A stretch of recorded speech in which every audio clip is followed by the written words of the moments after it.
Cela m'est arrivé pendant ma première année d'université en 2019. J'ai obtenu mon diplôme maintenant, mais j'y pense souvent. Pendant la semaine d'Halloween, mon université organisait des fêtes folles tous les jours. J'ai fréquenté une école Big Ten, donc il y a toujours des fêtes costumées de fraternité, et même les bars obligent les gens à se déguiser. C'est assez fou. Beaucoup d'alcool, beaucoup de policiers et beaucoup de souvenirs. Cet événement m'est arrivé le samedi de la semaine d'Halloween.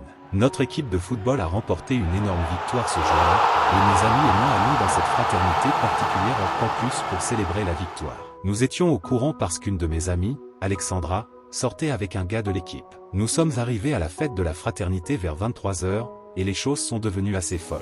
Tout le monde se saoulait très vite, et nous lions tous l'école que nous avons battue en chantant différents chants pendant que la musique retentissait. Je prenais des shots et dansais avec tous mes amis, je m'éclatais. Il est important de noter que mon téléphone était mort pendant ce temps. Je l'avais donné à Alexandra pour qu'elle le mette dans son sac à main. Plus tard, j'ai dit à mes amis que je devais aller aux toilettes et qu'ils m'attendent près de la cabine du DJ. Nous étions tous assez ivres à ce moment-là, alors que j'étais dans la salle de bain en train de pisser. J'ai entendu un frère de la fraternité dans la maison crier à tue-tête, flic, et les gens ont commencé à crier et à se bousculer pour sortir de la maison. Je me suis précipité hors de la maison de la fraternité et j'ai été accueilli par plusieurs voitures de police et des lumières clignotantes. Les gens sprintaient dans différentes directions. Certains policiers parlaient déjà aux frères de la fraternité tandis que d'autres essayaient d'attraper des mineurs. Dans mon état d'ébriété, j'ai réalisé que je n'avais pas mon téléphone. J'ai commencé à crier après mes amis tout en évitant les flics. Réalisant que je n'allais pas pouvoir les trouver dans la foule, j'ai décidé de commencer à rentrer chez moi, même si je ne savais pas vraiment comment rentrer. Cette maison de fraternité était assez loin du campus,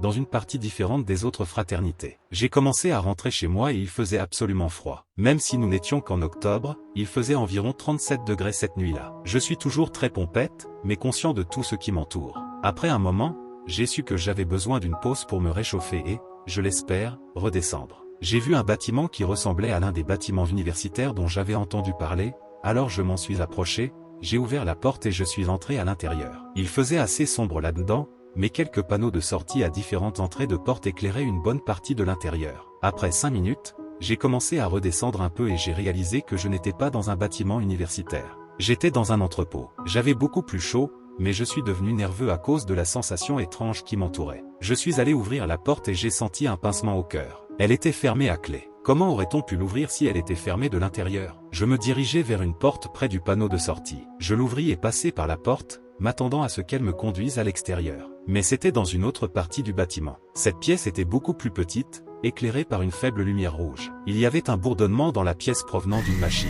Je pouvais voir des chaînes suspendues au plafond et de la vapeur dans la pièce. Ne vous inquiétez pas, c'était comme une scène typique de film d'horreur. J'allais me retourner et revenir par la porte, mais cette porte était également verrouillée derrière moi. Une panique totale m'envahit. Et à ce moment-là, j'essayais de ne pas craquer. Je m'appuyais contre le mur et me laissais glisser silencieusement, en pleurant. C'est à ce moment-là que je l'entendis. Une porte claqua et des pas. Je me tus instantanément et mes yeux s'écarquillèrent. J'entendis une autre porte se fermer et d'autres pas. Elle se rapprochait de ma zone. J'ai vu la porte à côté de moi, et aussi silencieusement que possible, je l'ouvris et me faufilai à travers. Je commençai à patauger dans les chaînes qui pendaient et la vapeur. J'entendis la porte de la pièce précédente s'ouvrir et des pas s'approcher. Et c'était de gros pas lourds. Je me mis à lutter ou à fuir et je m'approchai d'une fenêtre. De toutes mes forces, je la frappai 5 fois avec mon pied, la brisant. C'est à ce moment-là que j'entendis des pas courir vers la porte. J'avais peut-être 10 secondes à perdre. Je sautai par la fenêtre, sans même me rendre compte que l'autre côté du bâtiment où je me trouvais se trouvait en contrebas. Je tombai d'environ 3 mètres par la fenêtre, atterrissant sur 2 poubelles de recyclage. Je me poussai, choqué par l'impact, et levai les yeux vers la fenêtre. Elle était brisée et il n'y avait personne dans le cadre de la fenêtre. Je me précipitai sous des pins à quelques mètres de là. Je me suis caché dans l'ombre quand j'ai relevé les yeux. C'est à ce moment-là que j'ai vu une silhouette qui regardait par la fenêtre, me cherchant dans toutes les directions. Tout mon corps s'est engourdi de peur, aussi silencieusement que possible. Je me suis faufilé dans la rue et j'ai couru. J'ai couru pour ma vie aussi vite que j'ai pu pendant je ne sais pas combien de temps jusqu'à ce que je reconnaisse le côté du campus où se trouvait mon dortoir. Je suis retourné à mon dortoir et mes amis m'attendaient dehors, paniqués.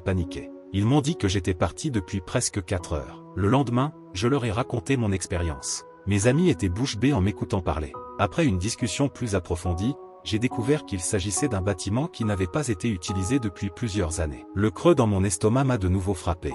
Celui qui était dans le bâtiment n'était pas un flic. Il n'était pas un agent de sécurité de nuit. C'était une personne inconnue qui me poursuivait. Cela me rend encore malade aujourd'hui. Si je n'avais pas été plus silencieux ou réfléchi aussi vite, j'aurais pu être mort. Même si j'ai essayé de trouver des informations, rien n'est sorti. Cela reste la chose la plus effrayante qui me soit jamais arrivée.